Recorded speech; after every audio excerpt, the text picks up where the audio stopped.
लेकिन अम्बा ने भीष्म और सत्यवती से कहा कि वो राजा शाल्व से प्रेम करती है और मन से उन्हें अपना पति मान लिया है, इसीलिए उसे उसके प्रेमी के पास जाने दिया जाए। भीष्म ने कहा, मुझे क्षमा कर दो, तुम शाल्व के पास वापस चली जाओ। अम्बा खुशी खुशी वापस चली गई, मगर वापस जाने पर उसे झटका लगा। नियति ने वहां भी द्वार बंद कर दिया। शाल्व ने कहा, मैं दान में मिली स्त्री स्वीकार नहीं कर सकता। मैं उससे युद्ध हार गया था। उस बूढ़े भीष्म ने मुझे हरा दिया था। अब वो दुल्हन के रूप में मुझे दान देने की कोशिश कर रहा है। मैं तुम्हें नहीं अपना सकता। वापस जाओ और विचित्रवीर्य से विवाह कर लो, नहीं तो फिर भीष्म से विवाह कर लो। मैं अब तुम्हें नहीं अपना सकता, क्योंकि मैं किसी से दान नहीं ले सकता। अम्बा टूट गई। वो लौटी और अब न वह किसी की पत्नी थी, न किसी की बेटी। यहां से भी ठुकराए जाने पर वो हस्तिनापुर वापस आ गई। उसने भीष्म से कहा कि आपने मेरा जीवन नष्ट कर दिया।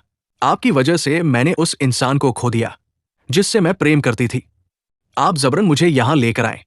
मुझे जिससे विवाह करना था वो मुझसे विवाह नहीं करना चाहता। वो रोते हुए भीष्म से बोली, ये सब क्या है? भीष्म ने विचित्रवीर्य से उसकी शादी करवाने की कोशिश की। विचित्रवीर्य ने यह कहकर उससे शादी करने से मना कर दिया कि वह किसी और से प्यार करती है। दोनों के मना करने पर अम्बा का दिल टूट गया।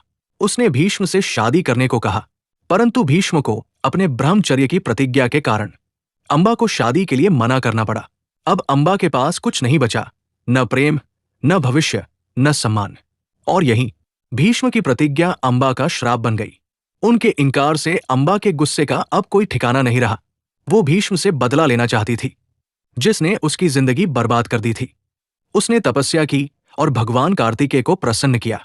भगवान कार्तिकेय ने उसे एक माला भेंट करते हुए कहा कि जो इसे पहनेगा वो भीष्म को नष्ट कर देगा। वो फिर एक ऐसे व्यक्ति की तलाश में गई जो उसकी ओर से भीष्म से लड़े, लेकिन असफल रही। अंत में वो राजा द्रुपद के महल में पहुंची। उन्होंने भी उसे मना कर दिया। निराश होकर उसने महल के द्वार पर माला लटकाकर तपस्या करने के लिए जंगल में चली गई। दुखी अम्बा परशुराम जी के पास गई। उन्हें अपनी कहानी सुनाकर भीष्म का वध करने की प्रार्थना की।